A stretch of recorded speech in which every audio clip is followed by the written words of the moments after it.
I have also constructed the sentences I को subject use करके। तो देखिए मैंने कैसे बनाए हैं। आई नेवर वॉच टेलीविजन या फिर I usually watch television in the evening. Read in bed, I usually read in bed.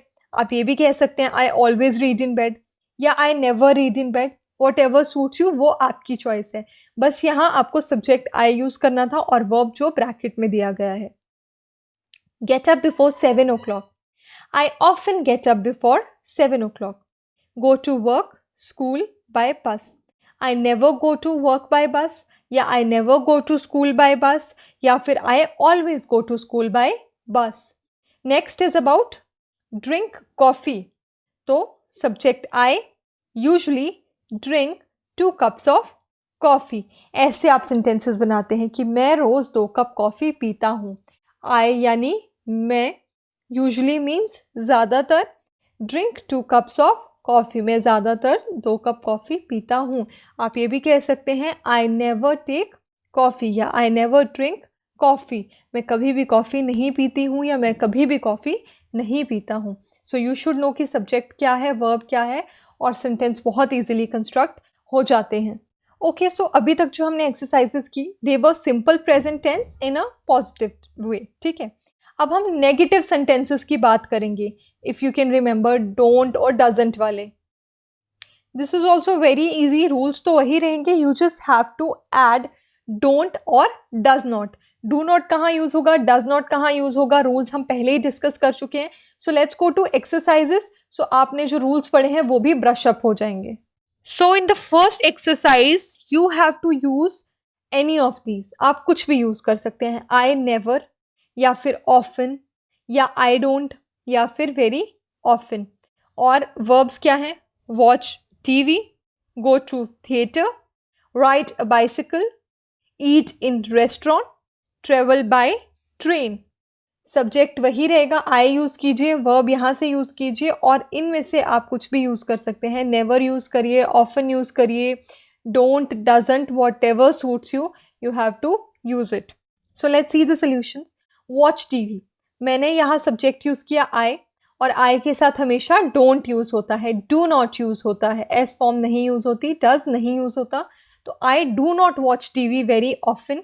Go to theatre, I never go to the theatre. Ride a bicycle, I do not ride a bicycle. I do not often eat in restaurant. I do not travel by train. क्योंकि यहाँ सब जगह जो आपका subject था that was I, so there is no confusion between don't and doesn't, क्योंकि I के साथ हम हमेशा do यूज़ करते हैं और नेगेटिव में हमेशा do not यूज़ करते हैं। There is another exercise. यहाँ आपको क्या यूज़ करना है, यहाँ आपको do not या फिर does not यूज़ करना है, और इनमें से कोई भी वर्ब यूज़ करना है। जो वर्ब्स आपको ऊपर दिए गए हैं बोल्ड में, read, use, go, wear, know. Okay, subject वगैरह आपको नीचे दिया गया है। डू नॉट और डज नॉट में से आपको कुछ भी यूज़ करना है, plus you have to use any of the verbs listed above. अब एग्जाम्पल्स क्या हैं, I buy newspaper every day but sometimes. आगे आपको कंस्ट्रक्ट करना है, आगे आपको सब्जेक्ट भी खुद यूज़ करना है, वर्ब भी खुद यूज़ करना है from the above given options. Paul has a car but he dash, they like films but they dash, Amanda is married but she dash, I dash much about politics, I am not interested in it. Make an attempt, try to do it. जब मैं आपको solutions दूंगी I will also give you the explanation and it will be very clear. First thing which you have to be clear about is do कहाँ use करना है, does कहाँ use करना है, डू नॉट कहाँ यूज़ करना है, डज नॉट कहाँ यूज़ करना है। Half of the problem is done. अगर आपको डू नॉट और एंड डज नॉट का यूज़ पता चल जाएगा कि कहाँ कहाँ इनको यूज़ करना है। सब्जेक्ट आपको नीचे दिया गया है और वर्ब्स ऊपर ऑप्शंस दिए गए हैं, you have to use any of the verbs. So looking at the solution, पहला देखिए, I buy newspaper every day but sometimes I do not read it. हमने डू नॉट क्यों यूज़ किया, बिकॉज सब्जेक्ट आई है। Read use किया, reads नहीं use किया because I है एंड उसके साथ हम एस नहीं यूज़ करेंगे। Paul has a car but he does not use it very often. He था इसीलिए डज नॉट यूज़ हुआ, डू नॉट यूज़ नहीं हुआ। They like films but they do not go to the cinema, they के साथ भी हमेशा do not use होता है। Amanda is married but she does not wear a ring, किसी का नेम है, ही शी इट है, शी है यहाँ पे प्रोनाउन आपके पास, इसीलिए हमने डज यूज़ किया। ही शी इट के साथ हमेशा डज या फिर डज नॉट यूज़ करेंगे। Next is I do not know much about politics, I am not interested in it. I therefore we have used do not know. Next examples, it is not an expensive hotel, it dash much to stay there. Brian lives near us but he dash very often. यहाँ पे आपको verbs भी दिए गए हैं cost और see, use any of these verbs and use don't or does not depending upon the subject. So these are the solutions. It is not an expensive hotel, it does not cost much to stay here. यहाँ पे subject it था and with it we always use does not. Brian lives near us but we do not see him, here it was we, यहाँ we था, Brian को नहीं देखेंगे आप, यहाँ वी की बात कर रहे हैं because it's related to the verb, verb से रिलेटेड जो आपका सब्जेक्ट है वो वी है और वी के साथ हम हमेशा डू नॉट यूज़ करते हैं, therefore we do not see him very often.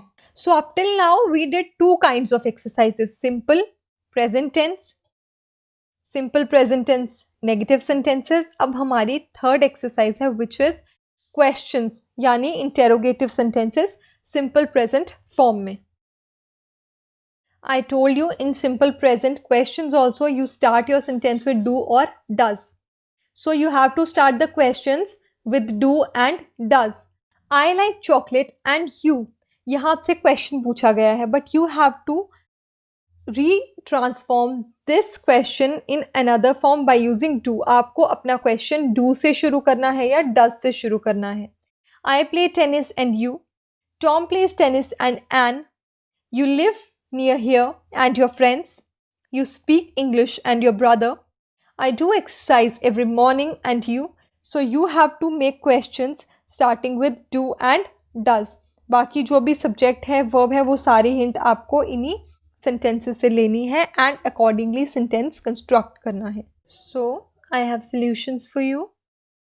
I like chocolate and you, तो इसको अगर क्वेश्चन बनाना हो, आपको किसी ने कहा कि आई लाइक चॉकलेट, क्या तुम्हें पसंद है, तो आप उस इंसान से पूछना चाहते हो तो आप कैसे पूछोगे, डू यू लाइक चॉकलेट, क्या तुम्हें चॉकलेट पसंद है। I play tennis and you, do you play tennis, I play tennis and you. So what it will become? It will become, do you play tennis? Tom play tennis and Anne. Does Anne play tennis? और ये भी याद रखिएगा जब does आएगा तो verb के साथ as form नहीं यूज़ करेंगे, repetitive हो जाता है। So आप ये नहीं कह सकते does Anne plays tennis, so it's does Anne play tennis. You live near here and your friends. Do your friends live near here?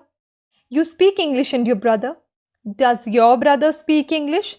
अब यहाँ ब्रदर था तो ये नहीं सोचना कि स्पीक्स आएगा because we have used does, so दो बार एस नहीं यूज होगा। I do exercise every morning and you, do you exercise every morning. So this is the way that you construct sentences in various form. Present simple tense मैंने आपको बताया बहुत easy है, इसमें ज़्यादा कुछ याद नहीं रखना है, डू डज कहाँ यूज़ होगा वो याद रखना है, वर्ब की कौन सी फॉर्म कहाँ यूज़ होगी वो याद रखना है, subject verb object very minute things. वहीं अगर नेगेटिव बनाना है तो डू नॉट और डज नॉट यूज़ करेंगे, और क्वेश्चन फॉर्म में अगर आपको चेंज करना है तो आप अपने सेंटेंस को डू या डज से शुरू करेंगे।